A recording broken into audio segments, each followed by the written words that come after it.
My name is Tina Castleberry, and I am the owner of the Garden Bug here in Detroit on Grand River, 6 blocks west of the Southfield Freeway. I started my business on landscape for years. Prior to that, I graduated from the University of Detroit Mercy. During that time, I realized corporate America was great, but raising the kids, I needed a second job.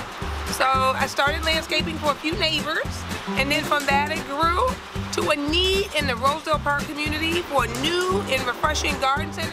We're local, we load the cars, our prices are fabulous, and we're a huge asset to our community. Amy called me from Techtown, and I was ecstatic. She asked me, what do you need help with? Accounting, bookkeeping? Do you need help with your books, your taxes? Do you need help with Facebook, Instagram?